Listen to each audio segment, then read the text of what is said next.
যারা এদেশে মানুষের ধর্মীয় স্বাধীনতায় বিশ্বাস করে না, তারা আবার সরকার গঠন করতে চায়। এর চেয়ে লজ্জার, এর চেয়ে আর কিছু হতে পারে?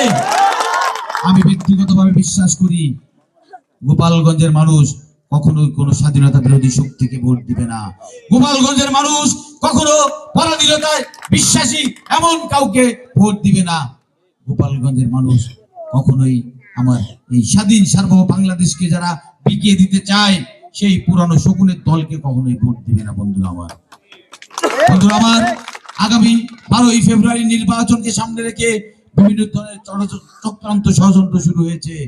এই চক্রান্ত ষড়যন্ত্রের হাত থেকে বাংলাদেশকে রক্ষা করতে হবে, স্বাধীনতা সার্বভৌমত্ব রক্ষা করতে হবে, আমাদের সম্প্রীতি রক্ষা করতে হবে। বন্ধুরা আমার, এজন্য সকল ভেদাভেদ ভুলে গিয়ে, সকল মতাদর্শ ভুলে গিয়ে আমাদেরকে এক এবং ঐক্যবদ্ধ হয়ে আগামী 12ই ফেব্রুয়ারি নির্বাচনে ভোট কেন্দ্রে যেতে হবে এবং ধানের শীষের প্রার্থীকে বিজয়ী করতে হবে। আমি আপনাদেরকে বললাম, আমরা এই অঞ্চলের মানুষ, একটি বিশেষ দলের প্রতি আমাদের দুর্বলতা ছিল। এই অঞ্চলের মানুষের একটি বিশেষ মার্কার প্রতি দুর্বলতা ছিল।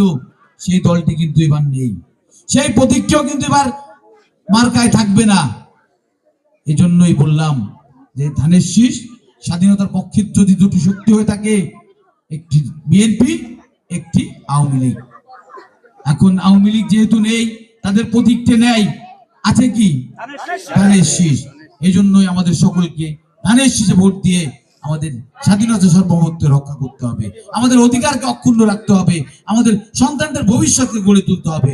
বন্ধুরা আমার, আমি আপনাদের কথা দিয়ে গেলাম, আমি আপনাদের এই সনাতন ধর্মাবলী মা ভাই বোনদের কথা দিয়ে গেলাম। আপনারা নিজের পৈতৃক ভিটায় থাকেন, নিজের স্বামীর ভিটায় থাকেন, নিজে রোজগার করেন, তারপরও অনেক সময় আমি লক্ষ্য করেছি আপনারা স্বাধীনভাবে আপনাদের মতামত ব্যক্ত করতে পারেন না। কোথাও যেন আপনাদের কোনো ভয় রয়ে গেছে।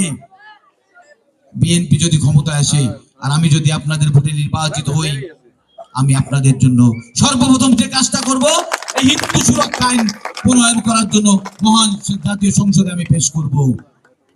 মহান সংসদে যদি এই আইনটি পাশ না হয়, তাহলে আমি পারিবারিক এমন একটি আইন করব, যে আইনের মাধ্যমে আমাদের প্রতিটি সম্প্রদায়ের মধ্যে কিছু পারিবারিক বিরোধ থাকে, কিন্তু এই সনাতন ধর্মাবলী মা ভাই বোন, ছেলে মেয়ে, বাবা পুত্রের মধ্যে অনেক সময় অনেক বিরোধ হয়। সেই বিরোধে কিন্তু আমাদের সমাজের অনেক প্রভাবশালী মানুষ, অন্য সম্প্রদায়ের মানুষ এসে হস্তক্ষেপ করে সেই বিরোধকে আরো বড় ধারণ করে। আমি আপনাদের কথা দিয়ে গেলাম, আপনাদের ভোটে যদি আমি নির্বাচিত হই, ওই মহান জাতীয় সংসদে যাই, আমি আপনাদের জন্য এমন একটি সুরক্ষা আইন করব, যে আইনে আপনাদের সম্প্রদায়ের মানুষের বিচার আপনাদের পরিবারের লোকজন করবে, আপনাদের আত্মীয়জন করবে। অন্য কোন সম্প্রদায়ের মানুষ সেই বিচারে অন্তর্ভুক্ত হতে পারবে না। বন্ধুরা আমার।